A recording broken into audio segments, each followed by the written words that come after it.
Beauty stood in the lobby of JK Technologies at 7:45 in the morning, her first day as Director of International Marketing, and tried not to throw up. The building looked different when you weren't running through it in a panic searching for your missing children.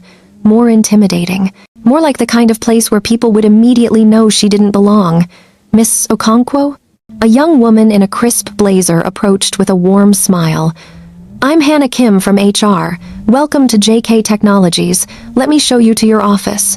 Office. Beauty had an office, with a door and a window and her name on a placard that Hannah was currently affixing to the wall beside the entrance. Director of International Marketing, Beauty Okonkwo.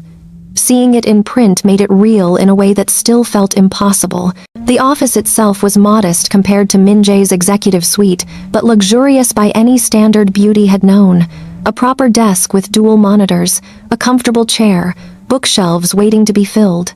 And that window, not floor-to-ceiling like Min-jae's, but large enough to let in natural light, looking out over a section of Seoul she'd once walked through at night after her cleaning shift, never imagining she'd view it from an office like this. Your calendar is already loaded with meetings, Hannah explained, pulling up Beauty's computer. Mr.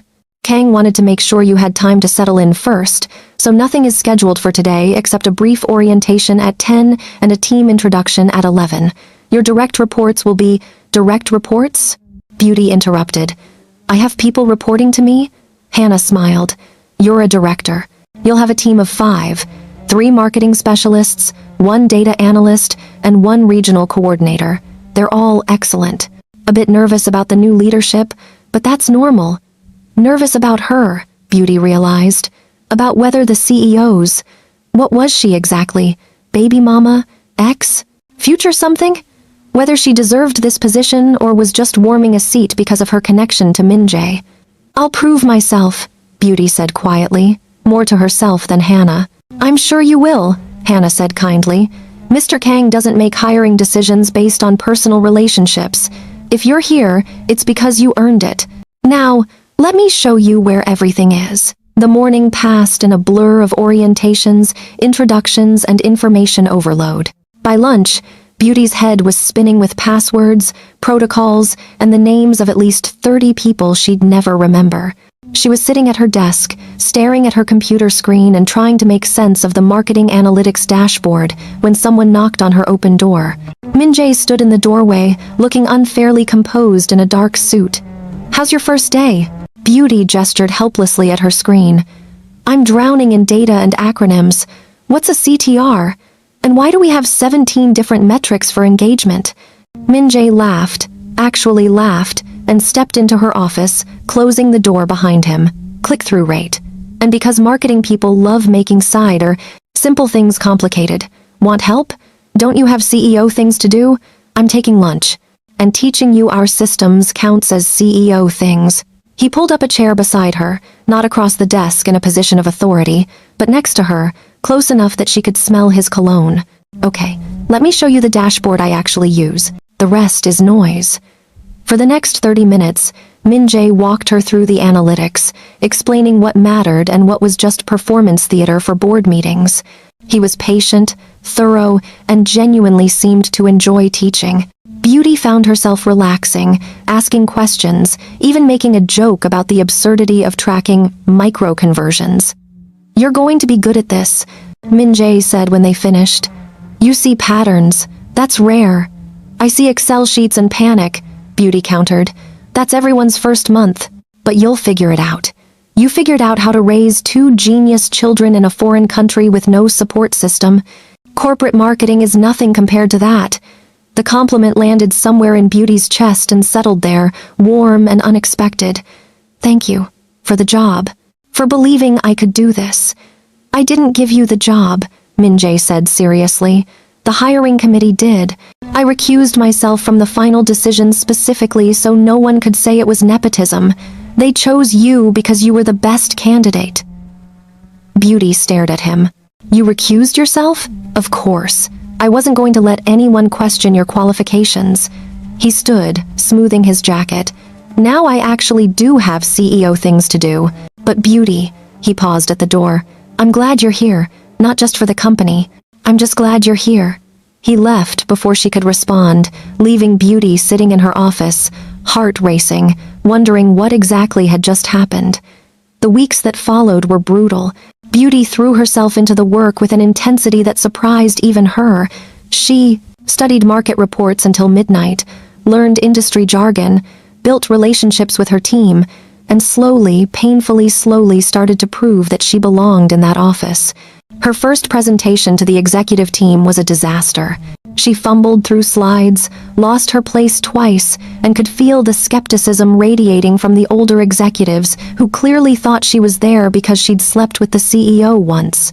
But she took the criticism, revised her strategy, and came back 2 weeks later with a campaign proposal for African market expansion that was so thoroughly researched and creatively executed that even the skeptics had to nod in approval. "That was impressive," Min-jae said after the meeting, catching her in the hallway. "The Nigeria digital strategy especially. Where did you learn about mobile money integration?" "I grew up there," Beauty said simply. "I know how people actually use technology, not just what the market reports say. And I have cousins who would happily consult in exchange for proper compensation." Min-jae's eyes lit up. "Cultural consultants, that's brilliant. Why didn't I think of that?" "Because you're Korean and male and have never had to navigate being foreign," Beauty said bluntly. "No offense, none taken. That's exactly why I hired you." He hesitated, then added, "Do you want to grab dinner?" "To discuss the expansion strategy, and maybe African market consultants." Beauty knew it wasn't just about work. She could see it in how Min-jae looked at her lately, in how he found excuses to stop by her office, in how their conversations had started extending past professional topics into something more personal. And if she was honest, she felt it too. That pull, that dangerous attraction that had gotten them into this situation 5 years ago. "I should get home to the kids," she said, even though Chidi and Amara were probably doing homework and wouldn't miss her for another few hours. "Right, of course, the kids." Min-jae nodded, professional mask sliding back into place. "Another time." But as Beauty walked to the elevator, she couldn't shake the feeling that she'd just missed something important, or maybe avoided something dangerous. She wasn't sure which. The turning point came 3 months into her tenure during a late-night work session. The company was preparing for a major product launch targeting African markets, and Beauty's team was behind schedule. She'd sent everyone home at 8, insisting she could finish the final report herself. She was deep in market penetration analysis when Min-jae appeared in her doorway at 10:30. "You're still here," he said. "Launch is in 3 days. This needs to be perfect." "It's already perfect. You're chasing diminishing returns." He came in, closing the door behind him. "Go home, Beauty. The kids need you. The kids are at the penthouse with a babysitter. They're fine." She didn't look up from her screen. "I need this launch to succeed. I need people to stop wondering if I deserve to be here. People already know you deserve to be here. You've proven it 10 times over." "Have I?" Beauty finally looked at him, exhaustion and frustration making her reckless. "Or am I just the CEO's charity case, the single mother he felt guilty about?" Min-jae crossed the room in 3 strides, his expression intense. "Is that really what you think? That this is charity? I don't know what to think anymore," Beauty admitted, her voice cracking. "I'm grateful for this opportunity, for everything you've done for us. But I'm also terrified that I'm going to mess it up, that I'm going to prove your mother right, that I'm just some Nigerian woman who trapped you and is now leeching off your success. My mother is wrong about everything," Min-jae said fiercely. "And you need to stop letting her voice live in your head. You're brilliant, Beauty. Your campaign proposals are better than anything our previous director produced. Your team respects you. The board is impressed. You're succeeding not despite your background but because of it. Because you see things the rest of us miss." Beauty felt tears prick her eyes. "Then why do I still feel like I'm failing? Because you're exhausted. Because you're trying to prove something that doesn't need proving. Because..." Min-jae stopped, seeming to struggle with something, then continued quietly. "Because I've been distant and you've interpreted it as disapproval when really, I've been trying not to cross professional boundaries and mess this up for you." Beauty's breath caught. "Mess what up?" "This. Us. Whatever this is." Min-jae ran his hand through his hair, a gesture of frustration she'd never seen from the composed Ice Prince. "I want to be more than just the father of your children, more than your boss, but I don't want to make you uncomfortable. I don't want people to think you slept your way into this position. I don't want to ruin what you're building here."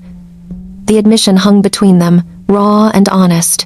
Beauty stood slowly, her heart hammering. "What if I want more too? Do you?" Min-jae asked, and there was vulnerability in his eyes she'd never seen before. "Or is that just proximity and gratitude?" Beauty thought about the past 3 months, about how she looked forward to Min-jae's random visits to her office, about how her heart jumped when she saw him in meetings, about how she'd started noticing small things, how he rolled up his sleeves when he was thinking, how he listened with his whole attention, how he was gentle with their children in a way that made her chest ache. "I don't know," she said honestly. "Maybe it started as gratitude, but it's not just that anymore. When you explained those analytics on my first day, when you defended me in that board meeting last week, when I see you reading bedtime stories to Chidi and Amara." She stopped, surprised by how much she'd been paying attention. "I think I'm feeling things I shouldn't feel for my boss, for someone I barely know but also know better than I should."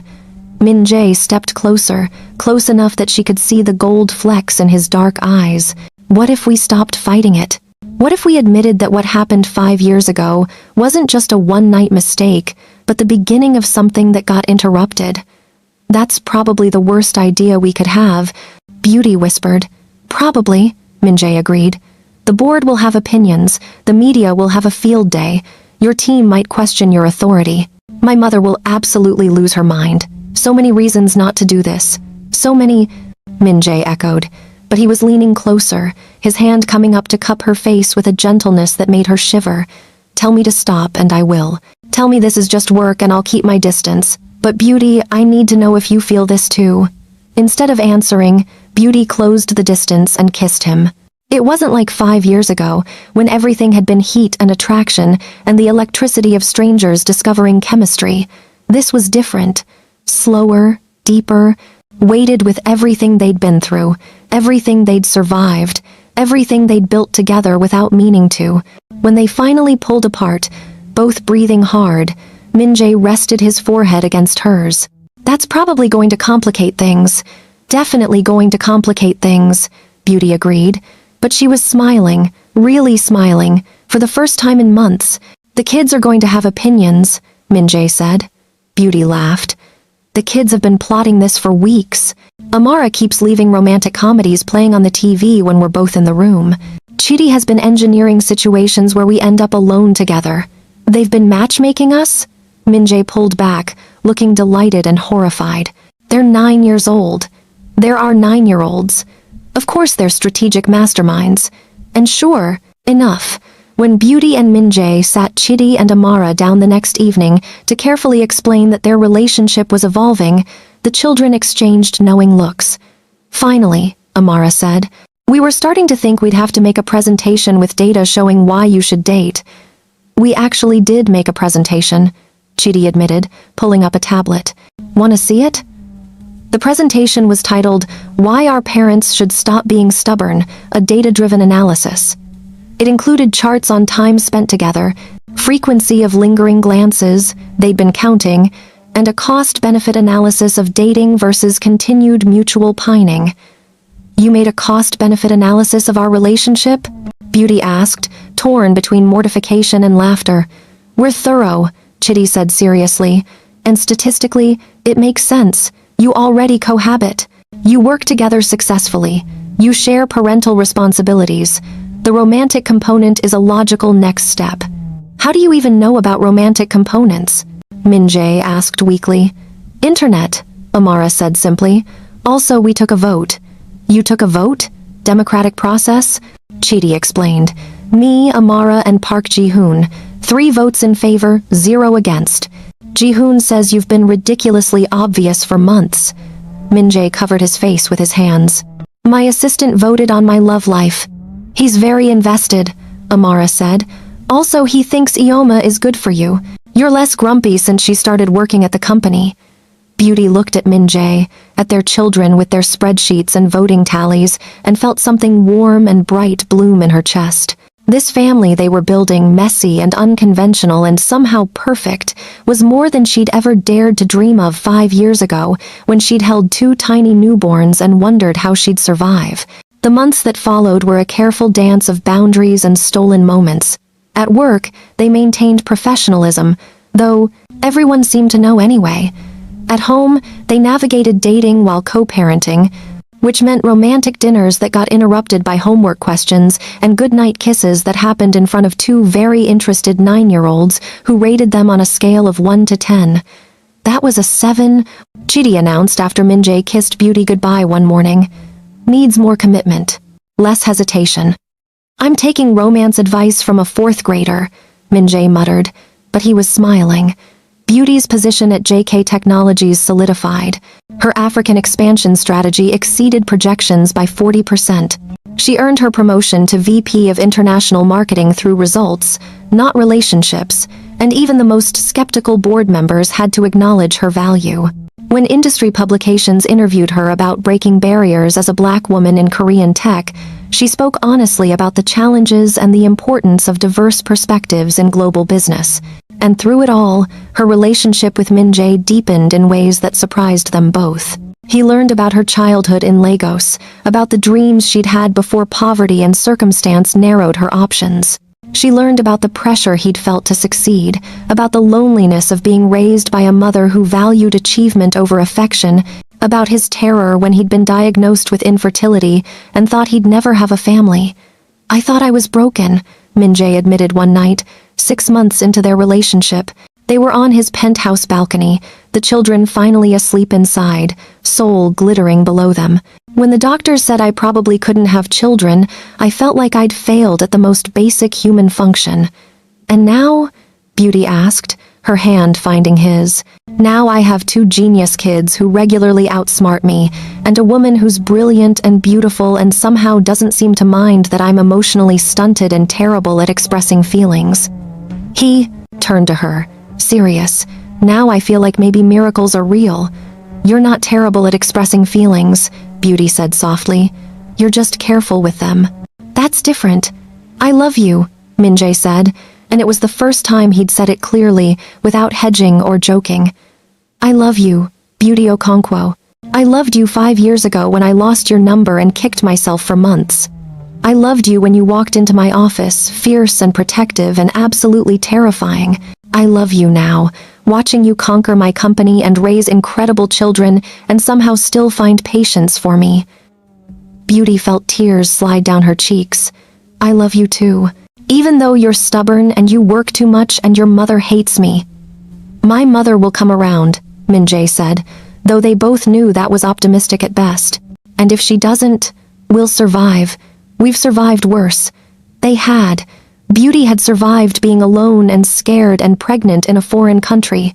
Min-jae had survived thinking he'd never have the family he wanted. Together, they'd survived media scrutiny, professional skepticism, and the complications of blending their lives. Marry me, Min-jae said suddenly. Beauty blinked. What? Marry me.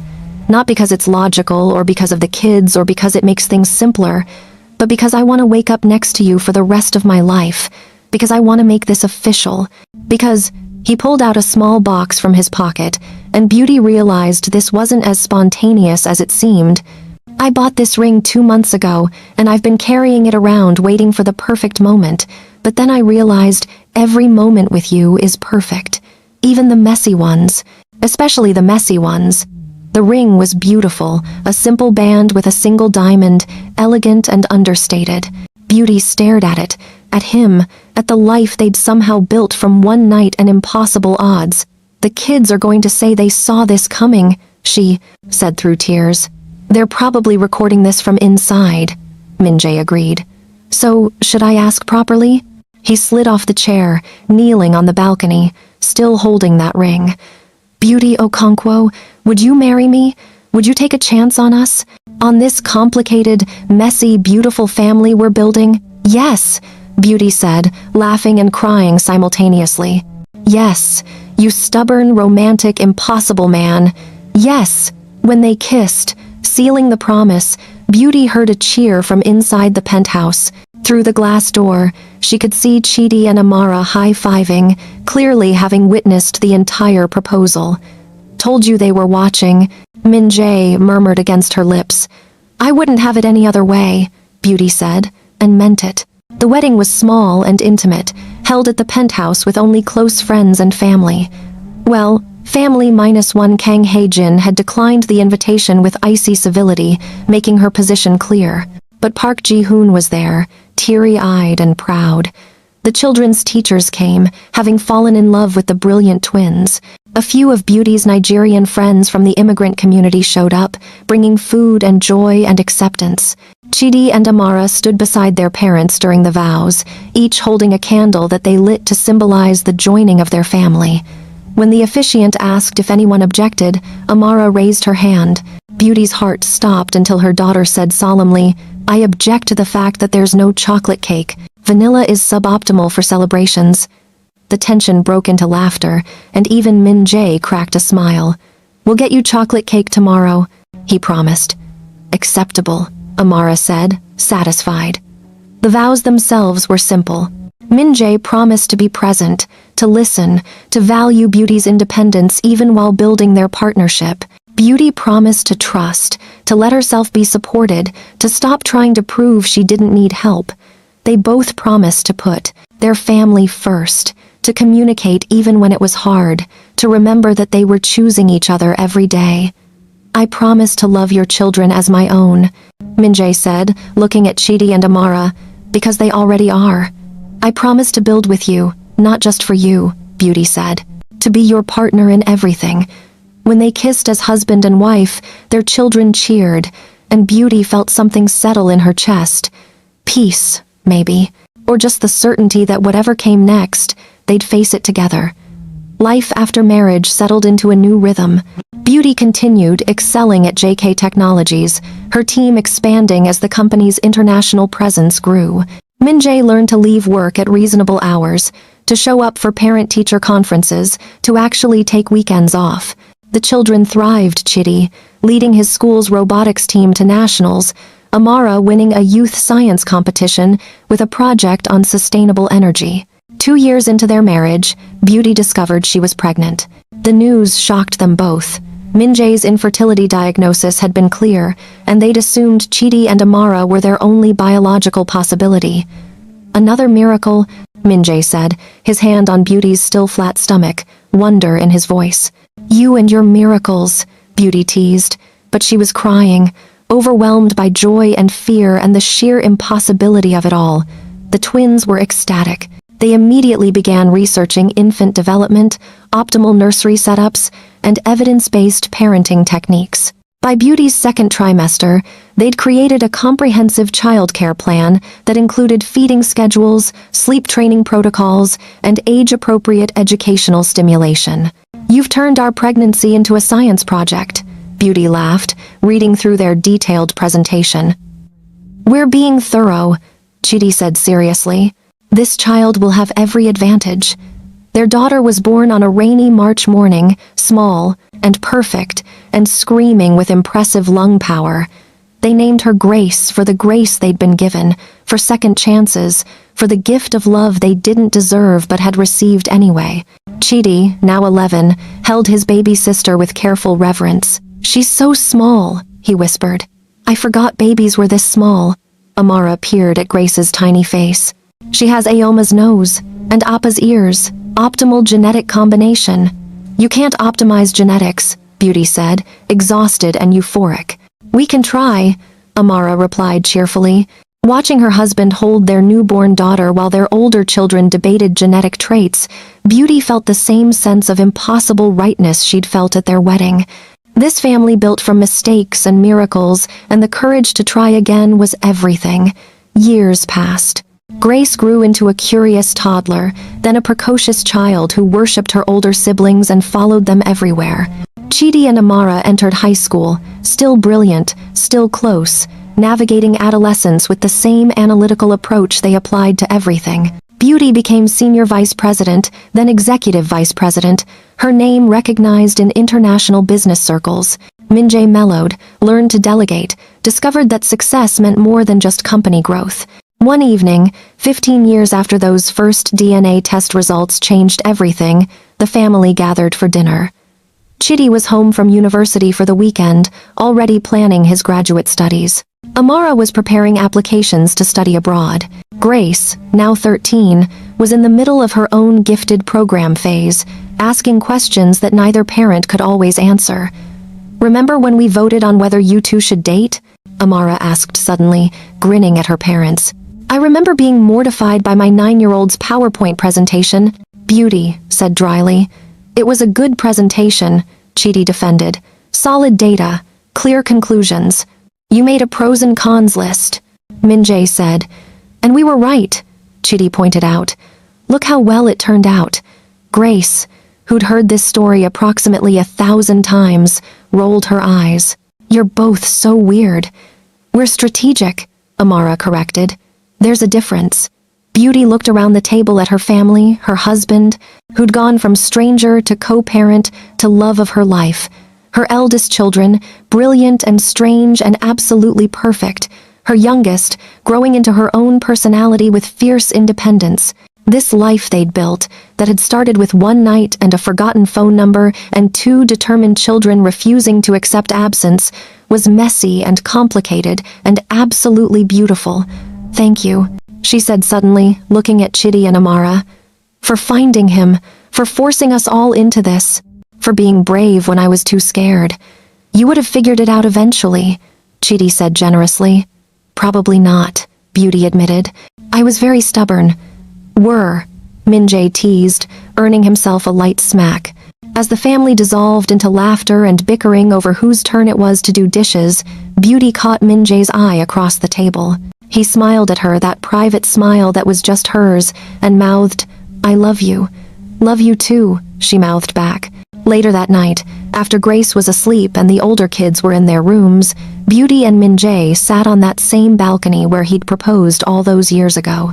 "Do you ever think about what didn't happen?" Beauty asked. "About how easily we could have never found each other again." "All the time," Min-jae admitted. "And then I remember that our children hacked my medical records and tracked me down with the determination of tiny private investigators, and I think maybe we never had a choice. Maybe this was always supposed to happen." "You don't really believe in fate," Beauty said. "No," Min-jae agreed, "but I believe in brave children and second chances, and women who are strong enough to build a life alone, but generous enough to let someone in anyway." "You've gotten sentimental in your old age," Beauty teased, but she squeezed his hand. 39 isn't old," Min-jae protested. "It is when your oldest child is starting graduate school." They sat in comfortable silence, watching Seoul sparkle below them. The same city where Beauty had once struggled to pay rent, where Min-jae had built his empire, where 2 children had decided their parents belonged together and made it happen through sheer force of will. "Do you think we'll have more surprises?" Beauty asked. "With this family? Absolutely," Min-jae said. "Chidi's probably planning something strategic as we speak. Amara's definitely scheming. Grace is entering the teenage years, which will be its own adventure. And us? We'll figure it out," Min-jae said, pulling her close. "Like we always do, together." But even as they sat there, comfortable and secure in their love, challenges loomed on the horizon. Chidi's university research was taking him to uncomfortable places, questioning corporate ethics in ways that might eventually put him at odds with his father's company. Amara's plans to study abroad meant the family splitting up for the first time. Grace was showing signs of the same brilliance as her siblings, but also a rebellious streak that worried them both. And Beauty's latest project, an expansion into West African markets that could revolutionize JK Technologies' international presence, was meeting resistance from the same board members who'd once questioned her hire. They were calling it too ambitious, too risky, though Beauty suspected the real issue was that a black woman wanted to lead the company's most significant expansion yet. Min-jae supported her publicly, but she could see the strain. The board was pressuring him to be more conservative, to pull back, to choose the safe path. And for the first time since they'd married, Beauty wondered if their partnership could survive if their professional visions diverged. Then there was Kang Hae-jin. Min-jae's mother had never accepted Beauty, never acknowledged Grace as her grandchild, never attended family gatherings. She'd recently been diagnosed with a serious illness, and Min-jae was torn between his loyalty to his wife and his desire to reconcile with his mother before it was too late. She wants to see me, Min-jae had admitted last week. Alone. Then go, Beauty had said, even though the thought of him sitting with that woman who'd called her children illegitimate made her stomach twist. She'll say terrible things about you. Probably. But she's your mother and she's sick. You should see her. That conversation hung between them now, unresolved. As did the board situation, as did their children's inevitable departure into their own lives. The future was uncertain in ways it hadn't been for years. They'd built something beautiful, but would it hold when tested by real adversity? When their children no longer needed them as desperately? When professional ambitions clashed? When old wounds reopened? Beauty leaned her head on Min-jae's shoulder, breathing in his familiar scent, and chose to trust. They'd survived impossible odds before. They could survive whatever came next. But as Seoul glittered below them, beautiful and indifferent, one question remained. Would love be enough when the next storm came? Or would they discover that miracles, no matter how precious, could still break? Only time would tell. And time, as any parent of teenagers knew, had a way of moving faster than anyone was ready for.